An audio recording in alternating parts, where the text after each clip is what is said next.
What's good, everyone? OJ here. Welcome back to another video. And you know what? I don't want to make this video to alarm you guys or to overhype you guys or to drive you guys insane or whatever the case is. But goodness gracious, Nintendo has done something that they have never done in all of my years being part of the press for them or Nintendo ambassador or part of their listing for things, whether they're sending me video games or sending me different types of items for stuff. I've never seen anything like this, and it's gotten me hyped for E3, more hyped than I'd like to be, because I don't want to go in there overhyped, then give you guys a video, then all of a sudden everything's like, oh, OJ overhyped it and ended up not living up to expectations. But when you get sent this, how else can you not be excited? How can you not want to discuss this? So some of you guys might have already seen it when it comes to what I'm talking about with some of the other content creators out there.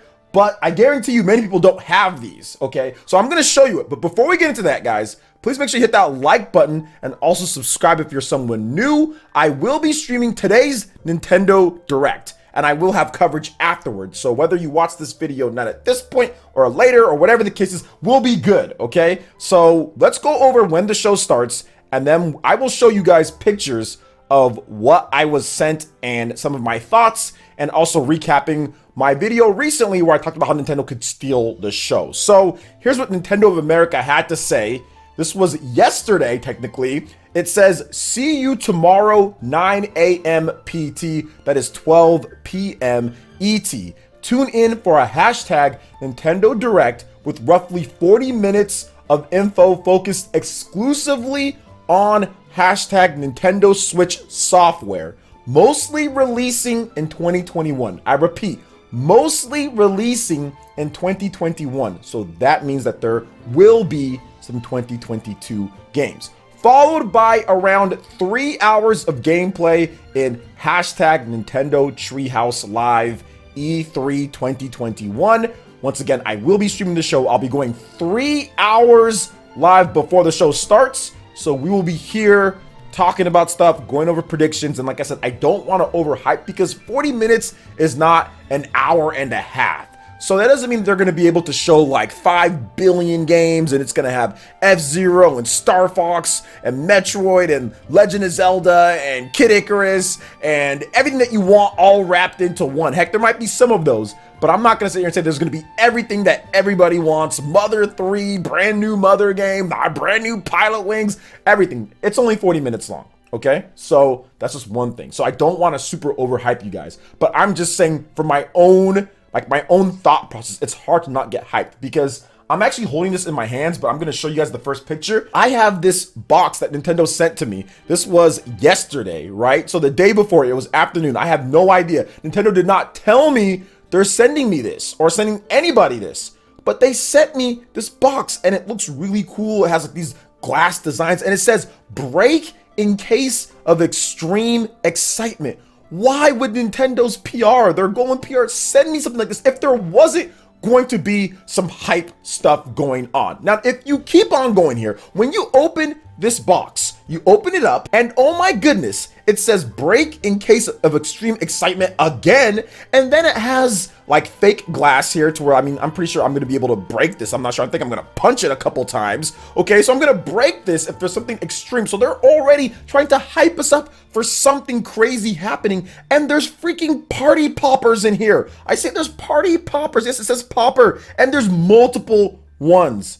There's not just one party popper, there's multiple ones. And then when we run out of party poppers, there is a clappy hands thing where you can slap it back and forth, the little clappy hands. So it seems like there's going to be multiple things that Nintendo fans can get excited about. At least one. They're gonna send you 3 party poppers. There has to be at least 3 big announcements. Now, one thing that I wanna make sure that I say is that Nintendo, in the letter that they sent me, they said that nothing in this actual package is hinting to what game will be shown or games will be shown. So keep that in mind, guys. Now, if that wasn't enough, they also sent me a Famicom themed hoodie with my channel name on the front and Nintendo on the back. They've got the two-tone on the arms. This is incredible. I've never seen anything like this. Now, I've been in the new age Nintendo Ambassador program, which essentially, for those who don't know, Nintendo Ambassador, it's not some type of crazy cult or anything like that. Some people try to make it out to be some people that we always have to talk good about Nintendo. No, it's not that. It's essentially press, but for streamers. That's really all it comes down to. We're not press like IGN and all that, getting review codes like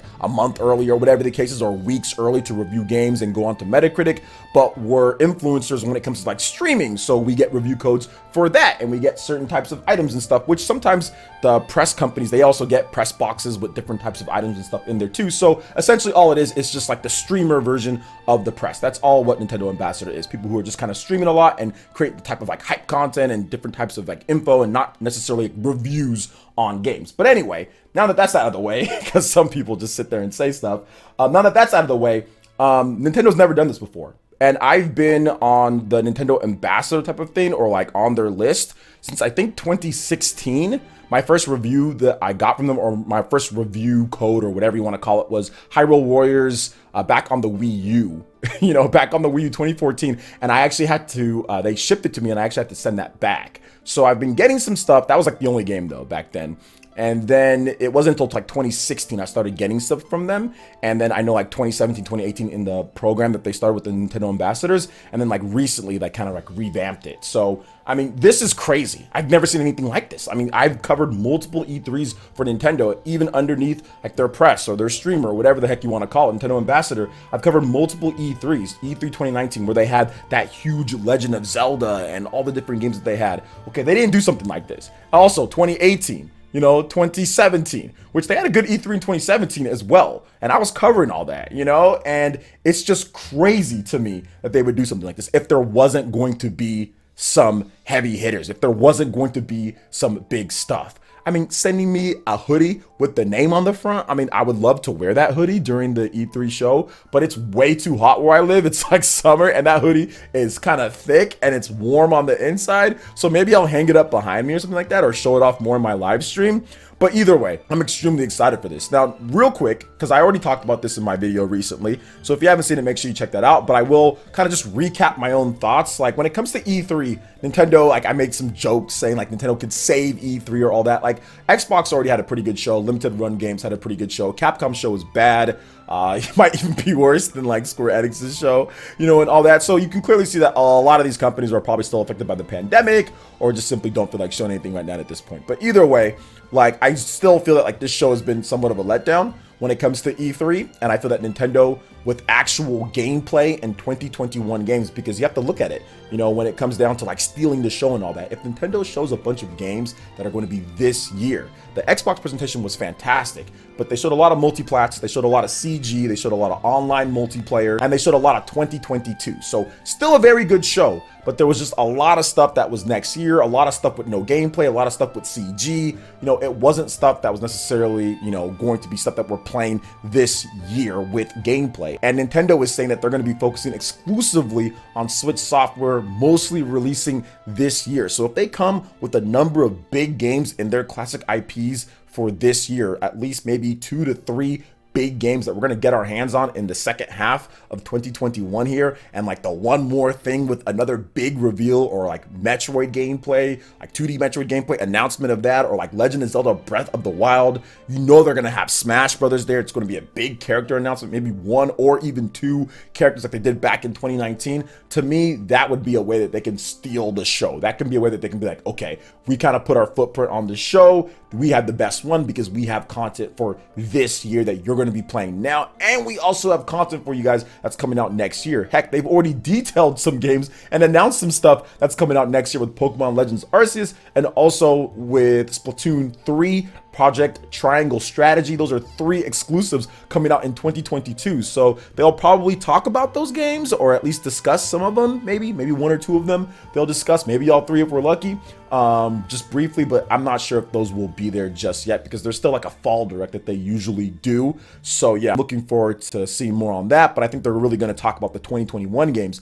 So if we get some big announcements for 2021 and those games are launching, obviously it would be this year that we can play them with gameplay. I think that would be really good. That would be super, super good. And I think that Nintendo could steal the show with that, despite Microsoft having their best E3 conference in quite some time. But people want to see gameplay. People want to actually see some of those big franchises that we've been waiting for to kind of come back with Nintendo. And Breath of the Wild 2, that would be a sequel to one of the best rated games of all time. So that instantly brings an insane amount of hype to Nintendo's presentation, because everyone's kind of waiting. Hey, 35th anniversary of so many different games here. Like, what are they going to do? Now, everyone's not going to be happy with this show. I think that there's going to be some stuff missing, because Nintendo does have directs. They are going to have probably like another direct later in the year. They are going to have some other things. So I'm pretty sure someone's going to walk away upset with something, right? That there's no Donkey Kong, even though that game's been rumored, or there's no Kid Icarus, or there's no F-Zero, or something like that, right? So somebody's going to walk away upset. There's going to be people that don't like the show,